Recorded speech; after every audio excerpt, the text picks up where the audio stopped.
सरस्वत्यो रूपम् अपरमहितं विप्रतिहताम् निहन्तुं व्यादेवं भवचरतरूपं श्रियमहो गतं देव्यं पूर्णं परमपवितं पूर्णदविदे अतोर्व्यां पूर्वस्यां मदनमदपूर्वं व्यतिरति। ब्रह्मोपनिषद के इस श्लोक में मां सरस्वती के समस्त स्वरूप और उसके साधना रहस्यों को स्पष्ट कर दिया है। सरस्वती अपने आप में जीवन का आधारभूत स्वरूप है।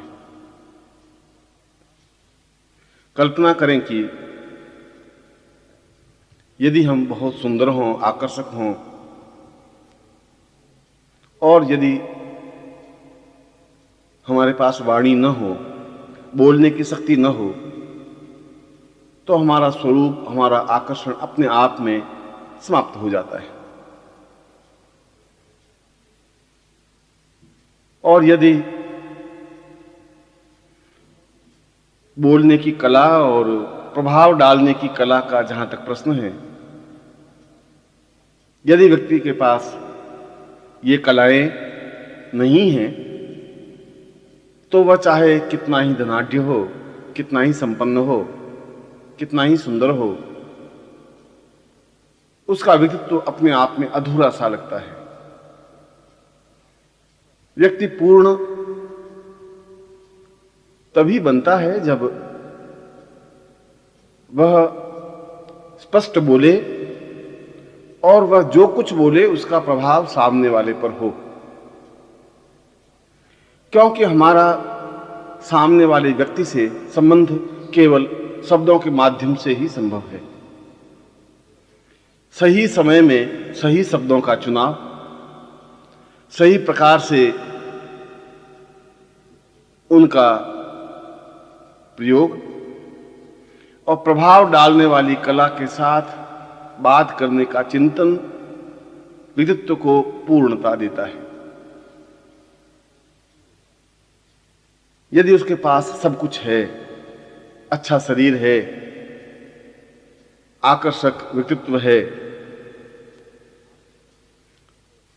पृष्ठभूमि संपन्नता की है, मगर बोली में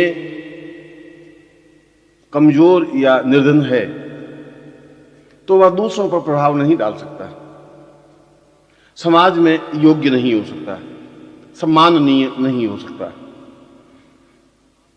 वह अपने आप में अधूरा सा अनुभव करने लगता है। जो व्यक्ति सही तरीके से बोल नहीं पाते, अपनी बात को सामने वाले के हृदय में उतार नहीं सकते, उनको बड़ी झंझुलाहट होती है कि सब कुछ होते हुए भी हम क्यों नहीं अपनी बात सामने वाले से मनवा लेते, हम क्यों नहीं उनको समझा सकते, क्यों नहीं उसको कन्विंस कर पाते हैं। इसीलिए तो जीवन में सरस्वती की साधना को अत्यंत महत्व माना गया है। इसीलिए तो सरस्वती को परम आराध्या माना गया है, क्योंकि सरस्वती ही शब्दों की वक्तता की, पूर्णता की देवी है। शब्दों के माध्यम से ही तो जीवन संतुलित और पूर्ण बनता है। चाहे वह भाषण या वक्तृत्व देने की कला का क्षेत्र हो, चाहे अपनी बात स्पष्ट और सिद्ध करने की वक्तृता चिंतन हो, चाहे पंडित हो और शास्त्रार्थ के माध्यम से सामने वाले को पराजित करने की कला का ज्ञान हो, और चाहे संगीत का क्षेत्र हो, गायन का क्षेत्र हो, ये सभी क्षेत्र जीवन के आवश्यक क्षेत्र हैं, क्योंकि ये जीवन के पूर्ण चिंतक हैं। एक व्यक्ति चाहे किसी भी प्रकार के व्यक्तित्व का हो, और यदि वह प्रभावपूर्ण ढंग से वक्तव्य देता है जिसका प्रभाव उपस्थित जन समुदाय पर होता है, तो वह प्रशंसा और तालियों को बटोर लेता है। यदि शास्त्रार्थ में स्पष्ट उच्चारण है और अपने तर्कों को क्षमता के साथ सामने वाले के सीने में उतारने के लिए प्रस्तुत है, तो वह शास्त्रार्थ में विजयी हो जाता है और विजयश्री उसके गले में पड़ जाती है। और यदि कला का क्षेत्र है, संगीत का क्षेत्र है, यदि उसके गले में लोच है, यदि वो बहुत उत्तम तरीके से गा सकता है, तो वह संपूर्ण देश और विश्व में सम्मानित हो सकता है। और यह सब सरस्वती के द्वारा ही संभव है, क्योंकि सरस्वती के 8 आयाम हैं। इन आयामों की पूर्ति सरस्वती के द्वारा ही संभव है। त्रिगुणात्मक स्वरूप में जिसे हमने शक्ति नाम से संबोधित किया, उसके 3 रूप हैं, महाकाली, महालक्ष्मी, महासरस्वती। उन तीनों का समन्वित स्वरूप ही शक्ति के रूप में प्रतिस्थापित हुआ। जहां महाकाली शत्रुओं का संहार करने में समर्थ, सशक्त और सक्षम है, जहां महालक्ष्मी जीवन में पूर्णता और संपन्नता देने में समर्थ है, वहां महासरस्वती अधूरे जीवन को पूर्णता देने और समाज में सम्माननीय बनाने में अग्रणी शक्ति है, जिसके बिना जीवन की पूर्णता संभव ही नहीं है। आप कल्पना करें कि आपके पास एक अच्छा व्यक्तित्व है, मगर यदि आप हकलाते हैं, स्पष्ट उच्चारण नहीं कर पाते, तो आपका सारा व्यक्तित्व अपने आप में खंडित हो जाता है। यदि आप संपन्न घराने के हैं और यदि कहीं भाषण देने की जरूरत पड़ जाए,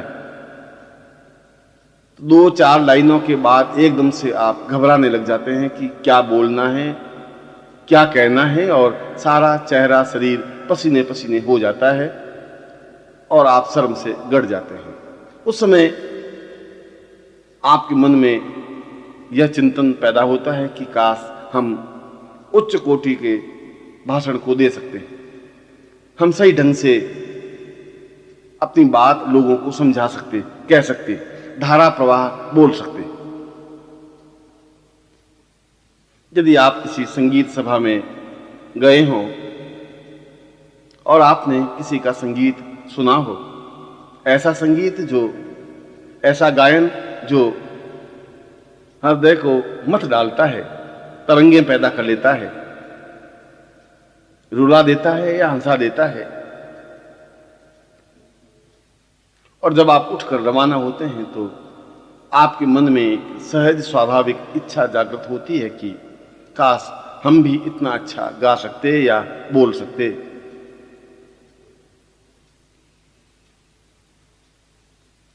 क्योंकि वक्तृत्व कला के बिना जीवन अपने आप में अधूरा है, बेमानी है, व्यर्थ है।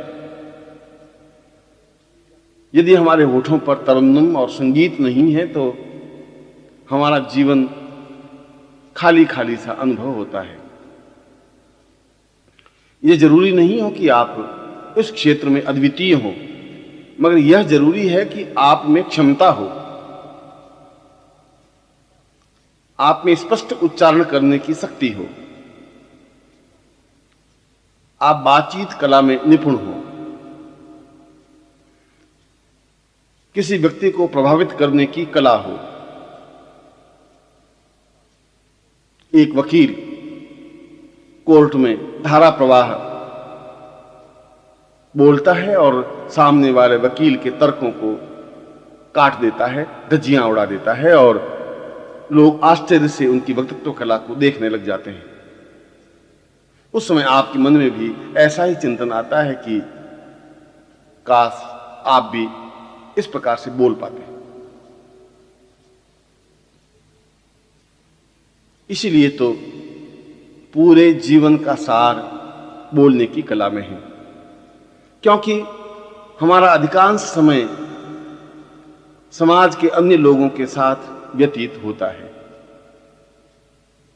पुरुष, स्त्रियां, मित्र, प्रेमी, प्रेमिकाएं, पत्नी, पुत्र, मां, बाप, भाई, बहन, संबंधी, रिश्तेदार, इन सभी के साथ हमारा संपर्क, साहचर्य बना रहता है और इनसे बातचीत भी करनी पड़ती है, अपनी बात भी इनको समझानी पड़ती है, इनको प्रभावित भी करना होता है। और यह सब शब्दों के माध्यम से ही संभव है, उत्तम वक्तृत्व कला के माध्यम से ही संभव है। और ऐसी श्रेष्ठ वक्तृत्व कला बिना सरस्वती की कृपा के संभव नहीं है। इतना श्रेष्ठ गायन बिना भगवती सरस्वती की आराधना के बिना संभव नहीं है। यह तो तभी संभव है जब कंठ में भगवती वाग्देवी स्थापित हो, उसके कंठ में एक माधुर्य हो, ओज हो, प्रभाव हो, वह जो कुछ कहे सामने वाले के हृदय में उतर जाए, उसे बात कहने का ढंग हो। बातचीत की सफलता भी अपने आप में जीवन की श्रेष्ठ सफलता मानी जाती है और पूरे जीवन की सफलता का आधार भी यही है। यदि हमने जन्म लिया और जीवन जिया और असफल जीवन जिया तो उस जीवन का कोई मतलब, कोई मकसद नहीं होता। ऐसे तो हजारों लाखों लोग पैदा होते हैं और समाप्त हो जाते हैं, कीड़े मकोड़ों की तरह, व्यर्थ की जिंदगी जीते हुए, अपने आप में पछताते हुए और निराशा से घिरे हुए, क्योंकि उनके पास कोई मार्गदर्शक नहीं होता, क्योंकि उनके पास वक्तृत्व कला नहीं होती, क्योंकि उनके पास समाज को प्रभावित करने की खूबियां नहीं होती, क्योंकि उनके कंठ में सरस्वती नहीं होती, क्योंकि गायन के क्षेत्र में वह अप्रतिम और अद्वितीय नहीं होते। और यदि यह सब कुछ नहीं है तो फिर जीवन का कोई मतलब, कोई मकसद नहीं है। जीवन में जीना और सांस लेना अपने आप में कोई बहुत बड़ी उपलब्धि नहीं है। यह तो प्रत्येक पशु पक्षी सांस लेते ही हैं, भोजन करते ही हैं, संतान उत्पन्न करते ही हैं और मर जाते हैं। ऐसा कोई बहुत बड़ी घटना या उपलब्धि नहीं कही जा सकती। यह तो तभी कही जा सकती है जब उनमें, उस मनुष्य में कुछ खूबियां हों, तभी वह भीड़ से अलग हटकर दिखाई देगा, तभी उसमें चेतना का विस्तार होगा,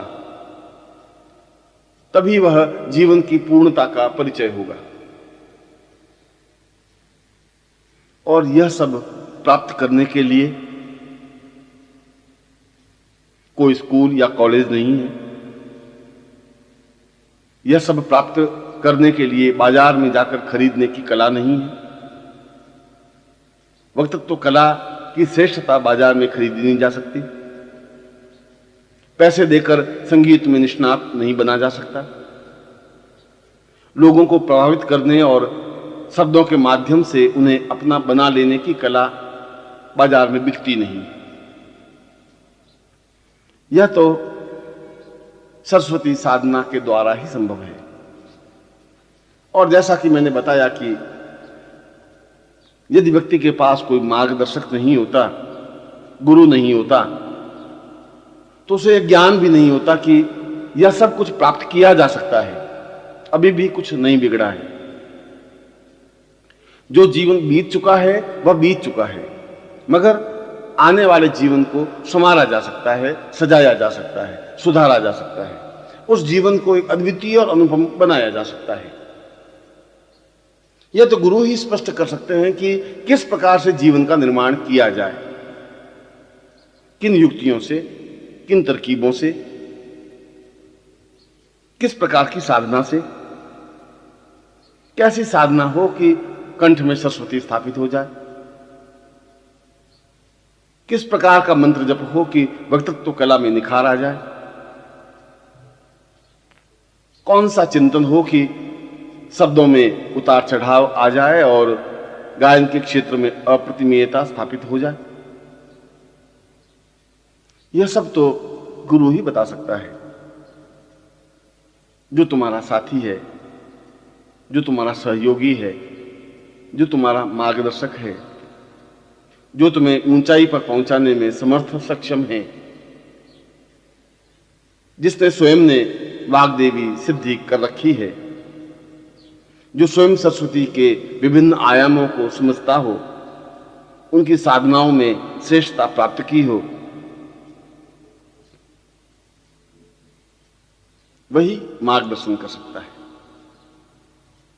और ऐसा मार्गदर्शन प्राप्त कर यदि साधक या शिष्य अपने रास्ते पर आगे बढ़ता है तो वह जीवन में वह सब कुछ प्राप्त कर सकता है जो उसके जीवन का लक्ष्य या अभीष्ट है।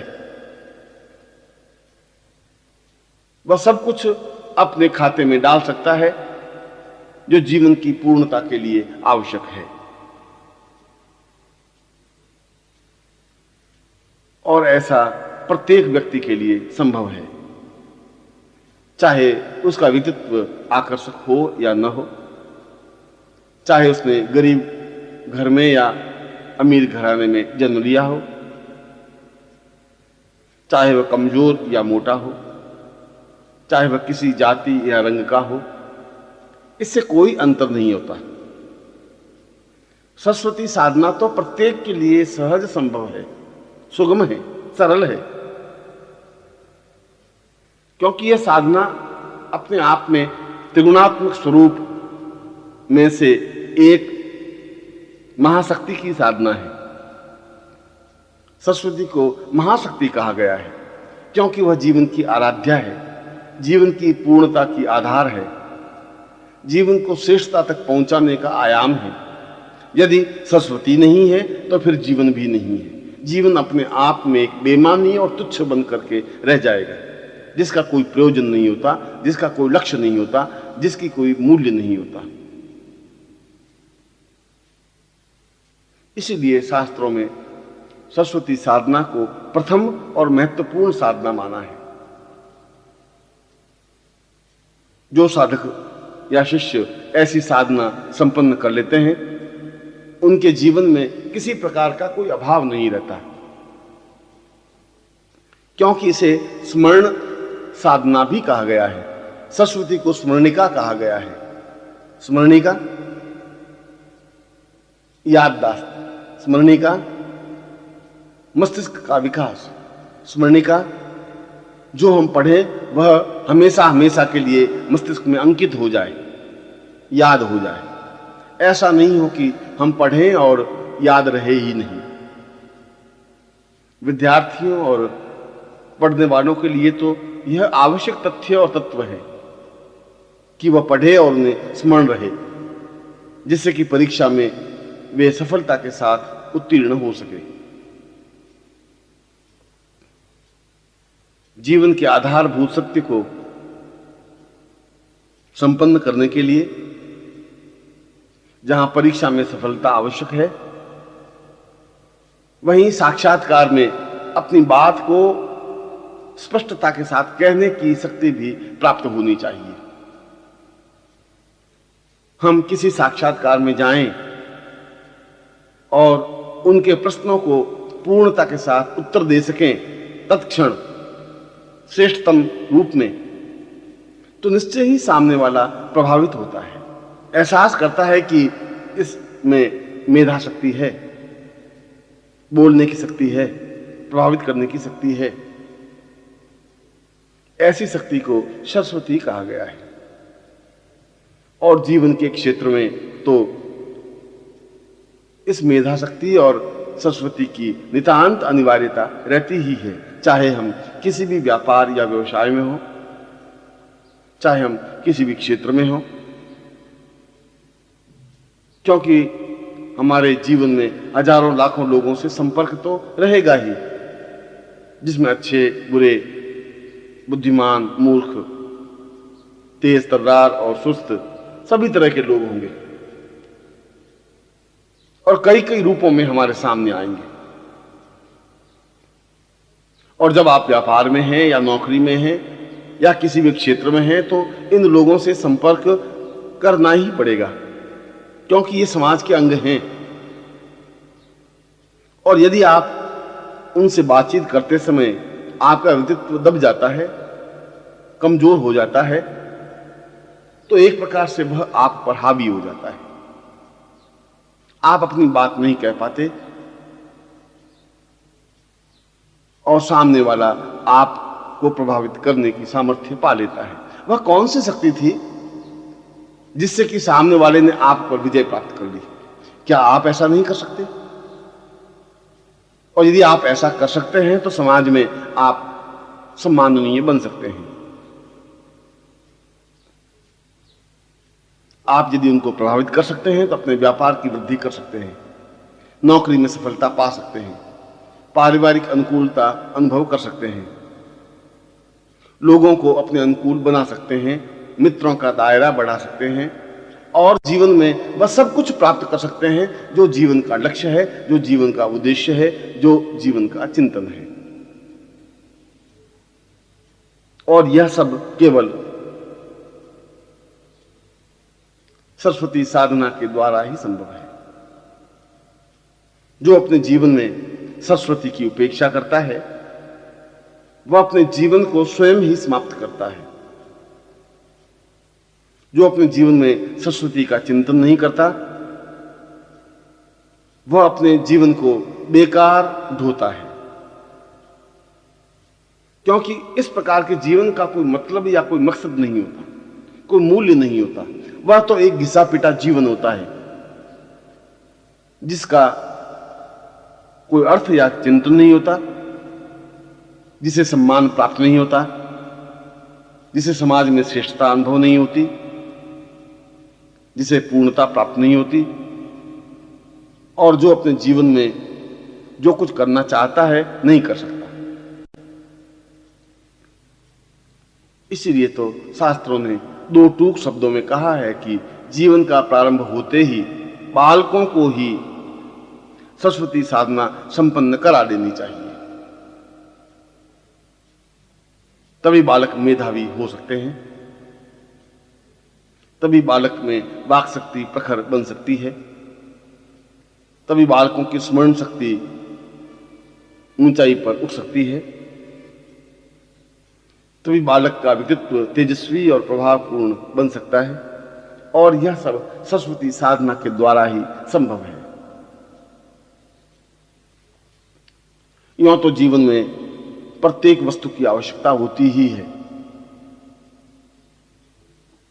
परंतु आधार तो वाक शक्ति है, आधार तो बोलने की शक्ति है, आधार तो दूसरों को प्रभावित करने की शक्ति है। आपके पास एक प्रखर मस्तिष्क हो, स्मरण शक्ति हो, बोलने की कला हो, तो निश्चय ही आप समाज के बहुत बड़े वर्ग को अपना अनुकूल बना सकते हैं।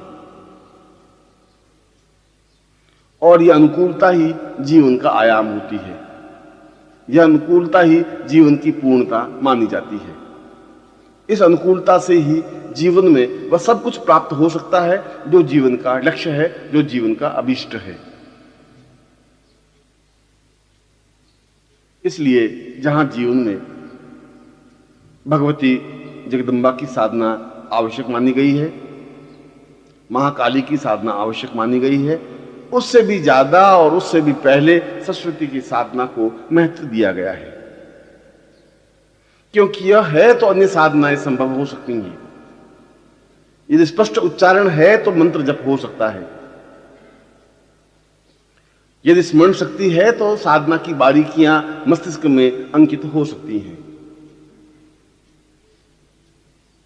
इसलिए प्रत्येक साधक या शिष्य का पहला और प्रामाणिक कर्तव्य यह होना चाहिए कि वह जैसे भी हो उन साधनाओं को प्राप्त करे जो सरस्वती साधना की श्रेष्ठतम स्थिति हो, जिसके माध्यम से बोलने की क्षमता प्राप्त हो, मेधा शक्ति बढ़े, स्मरण शक्ति में तीव्रता आए, व्यक्तित्व में निखार आए और हमारे शब्दों में, हमारी वाणी में प्रभावोत्पादकता बने। यह उन साधनाओं के माध्यम से संभव है जिसे वाग्देवी साधना कहा गया है। और वाग्देवी सरस्वती का ही एक प्रतिरूप है जो संपूर्ण जीवन को आधार देती है, चिंतन देती है, श्रेष्ठता देती है, जाज्वल्य मान्यता प्रदान करती है। जितने भी उच्च कोटि के योगी या सन्यासी हुए, वे चाहे गोरखनाथ थे, चाहे शंकराचार्य थे, चाहे वशिष्ठ थे, चाहे विश्वामित्र थे, चाहे गर्ग थे, चाहे कणाद और पुलस्त्य थे, इन सभी ने वाग्देवी साधना तो संपन्न की ही। आज भी जितने उच्च कोटि के गायक या संगीतकार हैं, वक्तृत्व कला में निपुण और श्रेष्ठ हैं, उन्होंने अवश्य ही सरस्वती साधना संपन्न की होगी, चाहे इस जीवन में, चाहे जीवन के अतर जीवन में। क्योंकि बिना सरस्वती की कृपा के यह सब कुछ संभव हो ही नहीं सकता।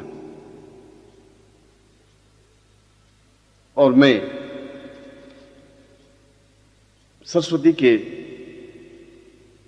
उन आयामों को स्पष्ट कर रहा हूं, उन मंत्रों और साधनाओं को स्पष्ट कर रहा हूं जो जीवन के आवश्यक हैं, जो जीवन के लिए आवश्यक हैं, जो जीवन की पूर्णता के लिए आवश्यक हैं। सरस्वती साधना के बारे में मैं उन गोपनीय रहस्यों को स्पष्ट कर रहा हूं जिनके माध्यम से जीवन को सभी दृष्टियों से पूर्ण बनाया जा सकता है।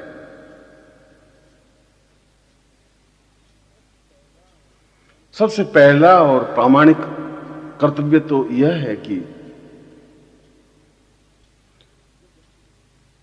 जो व्यक्ति इस प्रकार की स्थिति चाहता है कि वह संगीत के क्षेत्र में अद्वितीय बनना चाहे या बने, अथवा कला के क्षेत्र में अद्वितीय बने, अथवा भाषण या वक्तृत्व देने की कला में निष्णात हो,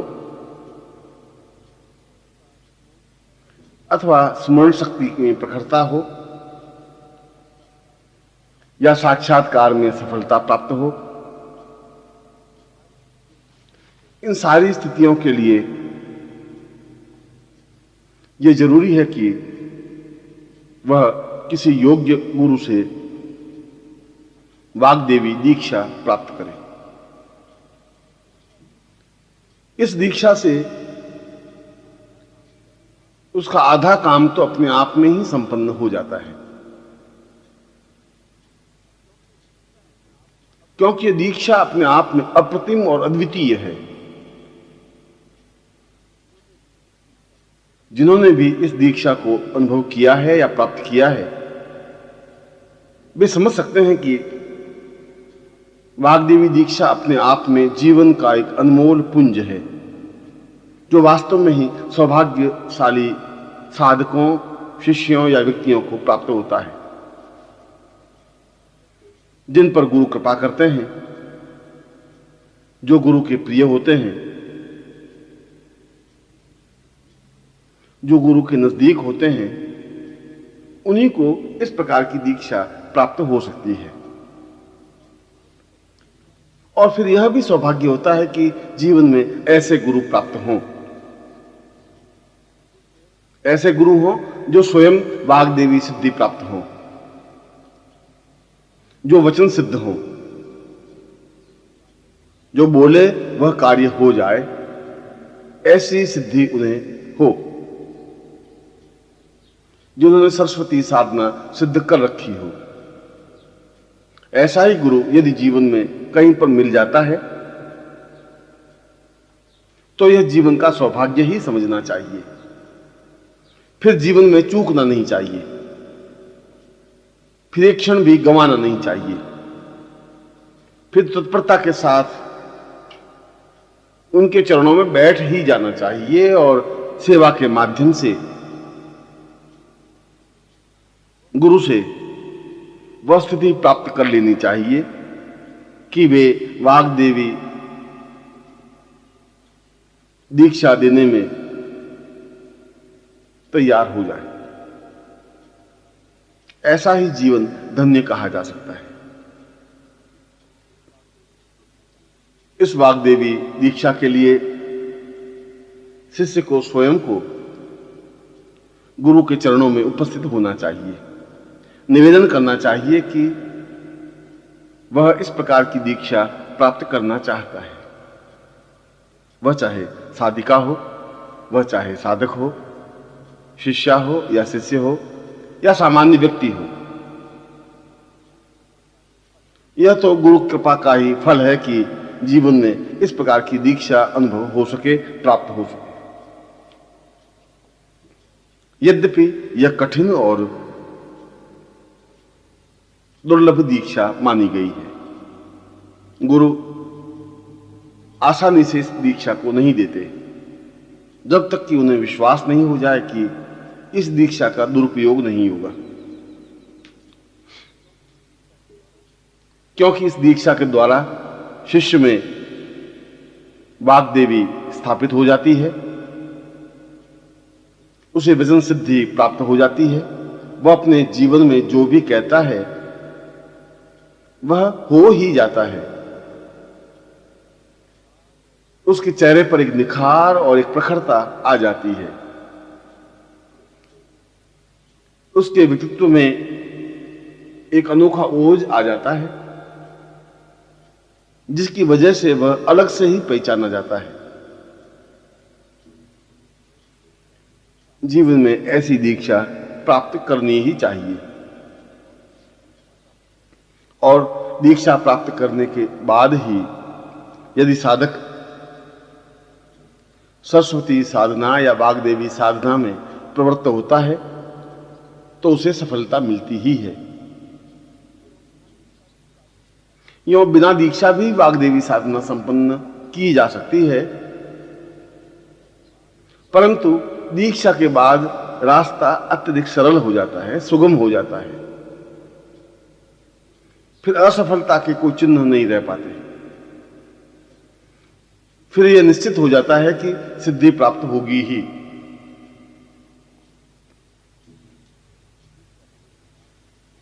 दीक्षा लेने के बाद साधक सरस्वती साधना या वाग्देवी साधना अपने घर पर संपन्न कर सकता है, अथवा गुरु के सामीप्य रहकर इस साधना को सिद्ध कर सकता है।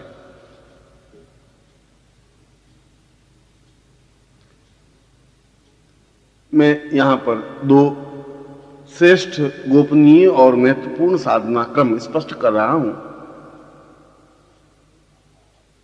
जो कि जीवन के लिए आवश्यक है, अनिवार्य है, जीवन की पूर्णता के लिए जरूरी है। पहली सरस्वती साधना, जिसके माध्यम से स्मरण शक्ति बढ़े,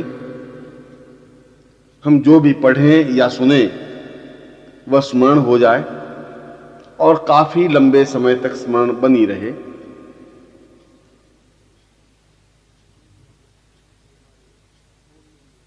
हमारे बोलने में एक गांभीर्य पैदा हो,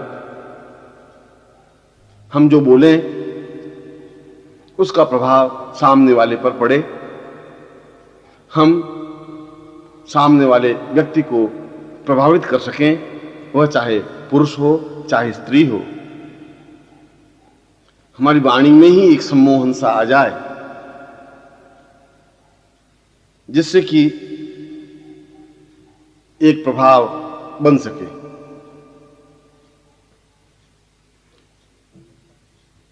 परीक्षा में सफलता या साक्षात्कार में पूर्ण अनुकूलता इस सरस्वती साधना के माध्यम से ही संभव है। इसके साथ ही साथ यदि हमें श्रेष्ठ गुरु नहीं मिल रहे हो, गुरु कृपा प्राप्त नहीं हो रही हो, गुरु की सामीप्यता अनुभव नहीं हो रही हो, तब भी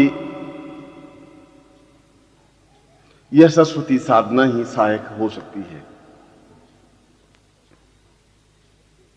और इसीलिए प्रत्येक व्यक्ति को सरस्वती साधना संपन्न करनी चाहिए। इस सरस्वती साधना के 3 आयाम हैं। एक तो गर्भस्थ बालक को चेतना देना या सरस्वती सिद्ध कराना। दूसरा, जब 5 वर्ष का बालक हो जाए तब उसकी जिह्वा पर सरस्वती बीज मंत्र कीलित करना। और तीसरा, सरस्वती साधना संपन्न कराना। ये तीनों ही आज के युग में व्यक्ति के लिए आवश्यक बन गए हैं। जो वास्तव में ही अपने बालकों को मेधावी बनाना चाहते हैं, योग्य और उत्तम बालक चाहते हैं, जो पढ़ाई के क्षेत्र में और प्रत्येक क्षेत्र में तीव्रता के साथ बढ़ सके, तो गर्भ में ही गुरु सरस्वती साधना संपन्न करा लेता है। इसे गर्भस्थ सरस्वती साधना प्रयोग कहा जाता है। जब गर्भ में बालक 3 महीने से ज्यादा समय का हो जाए, तब पति पत्नी दोनों को गुरु के चरणों में पहुंचना चाहिए और निवेदन करना चाहिए कि होने वाली संतान को आप अभी से सरस्वती प्रयोग संपन्न करवा दें। क्योंकि उस समय उस बालक को यदि सरस्वती प्रयोग संपन्न करवा दिया जाता है तो वह अपने आप में ही मेधावी बनकर के ही जन्म लेता है। पिछले जीवन के सारे ज्ञान को वह अपने साथ लेकर ही जन्म लेता है। यह अपने आप में एक उच्च कोटि का प्रयोग या साधना है जो बहुत कम योगी, सन्यासी या गुरु जानते हैं। ढोंग या पाखंड की बात तो अलग है। यो तो जितने भी साधु, सन्यासी या योगी हैं वे सभी ऐसा कह सकते हैं कि हमें गर्भस्थ बालक को चेतना देने की साधना का ज्ञान है, पर वास्तविकता में ऐसा होता नहीं, क्योंकि यह अपने आप में अलौकिक और अद्वितीय साधना प्रयोग है जो बहुत ही कम लोगों को ज्ञात होता है। पति पत्नी दोनों को गुरु के चरणों में पहुंचकर इस प्रयोग को संपन्न करने का आशीर्वाद प्राप्त करना चाहिए और गुरु इस पूरे प्रयोग को संपन्न करावे। पूर्ण सामाजिक, नैतिक और आध्यात्मिक क्रियाओं के माध्यम से, जिससे कि गर्भस्थ बालक चेतना युक्त बने, जिससे कि बालक का मस्तिष्क विकसित हो, जिससे कि पिछले जन्मों में प्राप्त की हुई शिक्षा का उसे स्मरण रहे, जिससे कि जन्म लेते समय वह अपने आप में ही पूर्णता युक्त जन्म ले, जिससे कि वह आगे चलकर एक अद्वितीय व्यक्तित्व बन सके। इसे गर्भस्थ सरस्वती प्रयोग कहा गया है। और जो भी समझदार माता पिता हैं, जिनके पास भी सुविधा है, जो उसे उचित समझते हैं, उनको यह प्रयोग अवश्य ही संपन्न कराना चाहिए। दूसरा प्रयोग, जब बालक 5 से 8 वर्ष का हो, तब जिह्वा सरस्वती प्रयोग संपन्न किया जाता है। यों तो यह प्रयोग जीवन के किसी भी भाग में, किसी भी उम्र में संपन्न किया जा सकता है। कोई जरूरी नहीं है कि वह 5 या 8 वर्ष का ही हो। 40 साल के व्यक्ति को भी जिह्वा सरस्वती प्रयोग संपन्न कराया जा सकता है, 60 साल के व्यक्ति को भी संपन्न कराया जा सकता है। पर यदि सुविधा हो और बालक 5 से 8 वर्ष के बीच की उम्र का हो, तो उसे तो यह प्रयोग अवश्य अपने गुरु के द्वारा संपन्न करा ही लेना चाहिए, वह चाहे बालक हो चाहे बालिका हो।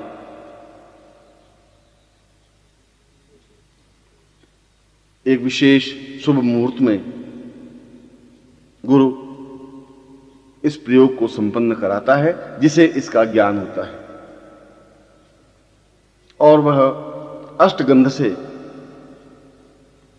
विशेष मंत्रों के साथ, ध्वनियों के साथ, प्राणस चेतना के साथ, शक्ति के साथ उसकी जिह्वा पर उस सरस्वती मंत्र का कीलन कर लेता है, जिससे स्वतः सरस्वती उसकी जिह्वा पर स्थापित हो जाती है। वह शिक्षा के क्षेत्र में तेज गति से बढ़ने लगता है, सफलता पाने लगता है, प्रथम श्रेणी में उत्तीर्ण होने लगता है, उसकी स्मरण शक्ति बढ़ जाती है और वह मेधावी बालक कहलाता है।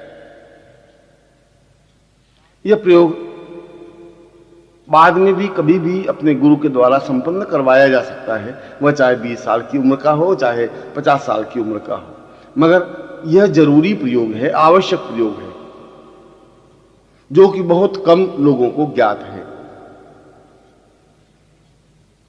और तीसरा प्रयोग सरस्वती प्रयोग है, जो कि साधक के लिए आवश्यक है, जिससे कि वह वक्तृत्व कला में और जीवन के अन्य क्षेत्रों में सफलता पा सके। यह किसी भी रविवार से प्रारंभ किया जा सकता है। इसके लिए एक अत्यंत आकर्षक सरस्वती यंत्र की आवश्यकता होती है, जो प्राणस चेतना युक्त हो, जिसमें समस्त सरस्वती के बीज अंकित हो। ऐसा यंत्र अपने आप में ही महत्वपूर्ण होता है, क्योंकि वह साधक के संपूर्ण शरीर को प्राणस चेतना युक्त बना देता है, क्योंकि इस यंत्र का सीधा प्रभाव साधक पर पड़ता है।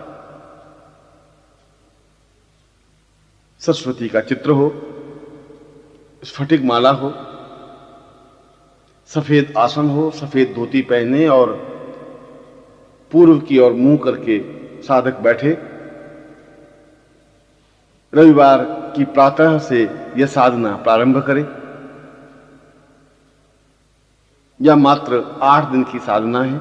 रविवार से प्रारंभ कर अगले रविवार को यह साधना पूर्ण की जा सकती है और नित्य इसके 21,000 मंत्र जप करने आवश्यक माने गए हैं।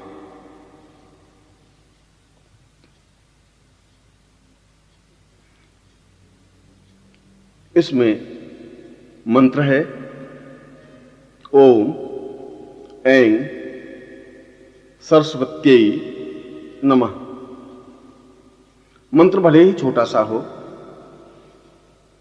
मगर ऐं बीज के युक्त है, इसलिए इसका सीधा प्रभाव साधक पर पड़ता ही है, क्योंकि वह यंत्र अपने आप में इस मंत्र से सीधा संबंध रखता है और इसलिए इस मंत्र और उस यंत्र का सीधा प्रभाव साधक के चित्तवृत्ति पर होता है। जब यह साधना संपन्न कर ले तब उस स्फटिक माला को गले में धारण कर ले। ऐसा करने पर इस साधना के जो लाभ मैंने बताए हैं वे स्वतः साधक को प्राप्त हो जाते हैं। उसकी वाणी में निखार आ जाता है, उसके व्यक्तित्व में एक चेतना बन जाती है, एक प्रभाव बन जाता है। वह जो कुछ बोलता है वह सत्य होने लगता है, उसे वाक सिद्धि प्राप्त होने लगती है, उसकी स्मरण शक्ति बढ़ जाती है, उसकी सफलता की स्थिति अपने आप में तेजी के साथ अग्रसर हो जाती है। और दूसरी साधना है वाग्देवी साधना, जिसके माध्यम से कला के क्षेत्र में पूर्णता पाई जा सकती है, संगीत के क्षेत्र में, नृत्य के क्षेत्र में, भावनाओं के चित्रण के क्षेत्र में, चित्रकला के क्षेत्र में और उन सारे क्षेत्रों में जहां सरस्वती की आराधना संपन्न होती है। इसी को तो वाग्देवी साधना कहा गया है। प्रत्येक कलाकार के लिए यह साधना आवश्यक ही नहीं, अनिवार्य मानी गई है। यह साधना रविवार से प्रारंभ होती है और यह साधना भी मात्र 8 दिन की ही साधना है, जिसमें वाग्देवी का चित्र और मंत्र सिद्ध प्राण चेतना युक्त वाग्देवी यंत्र की आवश्यकता होती है। साधक रविवार की प्रातः सफेद वस्त्र पर इस यंत्र को स्थापित कर दे और उसके पीछे ही वाग्देवी चित्र को भी स्थापित कर दे। स्वयं श्वेत वस्त्र या धोती धारण कर पूर्व की ओर मुंह कर बैठ जाए और सामने 3 घी के दीपक लगा दे, अगरबत्ती प्रज्वलित कर दे और फिर सरस्वती की संक्षिप्त पूजा कर स्फटिक माला से मंत्र जप संपन्न करे। यह मंत्र है ऐं ऐं ऐं वाग्देव्यै ऐं ऐं ऐं नमः। इसमें 3 बीज प्रारंभ में और 3 बीज अंत में लगते हैं और नित्य 21 माला मंत्र जाप करने का विधान है। जब मंत्र जप पूरा हो जाए तब स्फटिक माला को उस व्यक्ति को धारण कर लेनी चाहिए, जिससे कि उसका प्रभाव, इस साधना का प्रभाव उसके जीवन में पूर्णता के साथ बना रहे। यदि साधक चाहे तो सरस्वती साधना और वाग्देवी साधना दोनों संपन्न कर सकता है, मगर ये दोनों ही साधनाएं जीवन के लिए आवश्यक हैं, अनिवार्य हैं। वाग्देवी साधना संपन्न करने पर साधक कला के क्षेत्र में तेजी के साथ आगे बढ़ता है, उसे लोकप्रियता प्राप्त होती है, उसके संगीत में और नृत्य में निखार आ जाता है, व्यक्तित्व देने की कला में एक प्रखरता आती है और उससे भी ज्यादा महत्वपूर्ण यह है कि वह अपने शब्दों के माध्यम से दूसरों को प्रभावित करने में सक्षम हो जाता है। वह चाहे परिवार का व्यक्ति हो, चाहे बाहर का व्यक्ति हो, चाहे समाज का व्यक्ति हो, चाहे कहीं का व्यक्ति हो, वह उसके अनुकूल और वशवर्ती बन जाता है। इसीलिए वाग्देवी साधना को जीवन का आधार माना गया है और इन दोनों साधनाओं में सिद्धि प्राप्त कर लेना ही जीवन को पूर्णता पर पहुंचाना है और ऐसा आपके जीवन में हो ही मैं आपको आशीर्वाद देता हूं।